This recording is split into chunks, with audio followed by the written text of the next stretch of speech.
علی گڑھ مسلم یونیورسٹی کے رسالے تہذیب الاخلاق کے لیے پروفیسر اسرار احمد کی کوششیں ناقابل فراموش ہیں، لیکن پروفیسر اسرار کے انتقال کے بعد اسی رسالے نے انہیں فراموش کر دیا۔ رسالے کے اس رویے سے ان کے اہل خانہ کے ساتھ ساتھ سائنس سے جڑے لوگوں میں مایوسی پائی جا رہی ہے۔ سر سید احمد خان نے اپنی حیات میں علی گڑھ سے تہذیب الاخلاق رسالے کی شروعات کی۔ اس رسالے کو شروع کرنے کا مقصد تھا طلباء کو زندگی کے نئے تقاضوں سے ہم آہنگ کرنا اور مسلمانوں میں تعلیمی بیداری لانا۔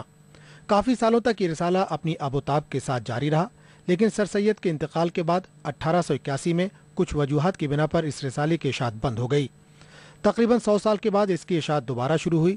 پروفیسر اسرار احمد کی ذاتی دلچسپی کی بدولت یونیورسٹی کے اس وقت کے وائس چانسلر سید حامد نے انہیں اس کا مدیر مقرر کیا۔ پروفیسر اسرار احمد نے اس میں کچھ اصلاح کرتے ہوئے اس میں سائنس کے مضمون کو زیادہ جگہ دی، اور اس کا مقصد تھا مدرسے سے فارغ طلباء اور اردو داں حضرات سائنس کو سمجھیں اور اس میں دلچسپی لیں۔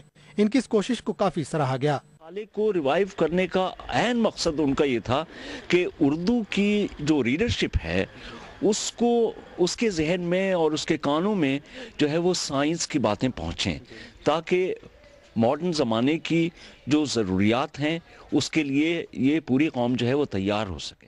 تو انہوں نے اس میں اس کا پورا اورینٹیشن بدل دیا، اس میں سائنس کے آرٹیکل زیادہ آنے لگے اور اس کا سرکولیشن بھی کافی بڑھایا اپنی پرسنل ایفرٹ سے۔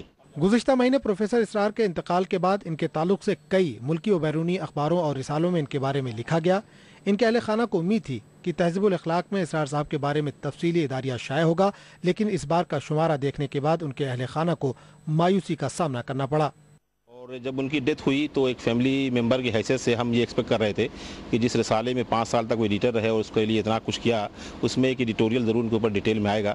جو نہیں آیا تو ہمیں اس پہ کافی تکلیف ہے اور افسوس ہے، کیونکہ جو سائنس کی منتھلی میگزین اردو کی آتی ہے دلی سے، اس میں ریڈینس میں، ملی گیزٹ میں، سہارا میں اور صدائے تعلیم، اس طرح کے بہت سارے اس میں جو ان کے انتقال پہ لوگوں نے اپنے افسوس کا اظہار کیا اور آرٹیکلس لکھے۔ سال اپنے دیے وہ ہم لوگوں نے دیکھے ہیں، دن رات وہ کیسے کام کرتے تھے، کیونکہ نہ کھانے پینے کا ہوش نہیں، وہ نہیں یہ کتاب نکالو اس میں سے وہ کرو، اس کی ٹرانسلیشن اس کا ٹرانسلیشن، وہ سائنس کے آدمی تھے حقیقی میں، لیکن انہوں نے اردو کو میں سائنس کو وہ کرنا چاہ رہے تھے وہ، تاکہ مسلم جو یہ مولانا وہ ہیں وہ لوگ اس میں انوالو ہوں اور سمجھیں کہ سائنس کیا ہے۔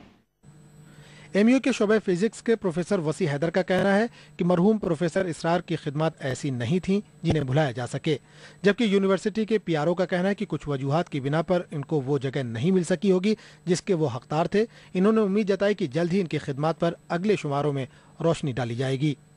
میں نہیں سمجھتا ہوں کہ ایڈیٹوریل بورڈ کے لوگ جو ہیں ان کی یادداشت اتنی کمزور نہیں ہونی چاہیے کہ اس رسالے کو، جس کی بنیاد شروع میں سر سید نے ڈالی تھی اور اسرار صاحب نے اس کو دوبارہ سے ریوائیو کیا، زندہ کیا، اس میں وہ خود بہت محنت سے لکھتے تھے، لیکن مجھے یہی لگتا ہے کہ وہ ان کے اوپر ابھی کسی نے مضمون اچھی نہیں لکھا ہوگا، جو وہاں نہیں پہنچا ہوگا، ورنہ ضرور شائع کرتے اور ضرور شائع کریں گے۔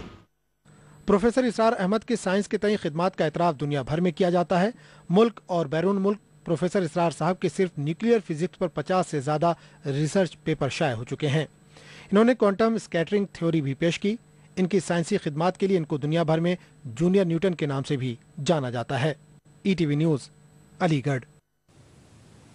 وقت ایک اور بریک کا، بریک کے بعد دیکھیں گے مقابلہ جاتی امتحانات کے لیے اردو طلباء کو تحفہ۔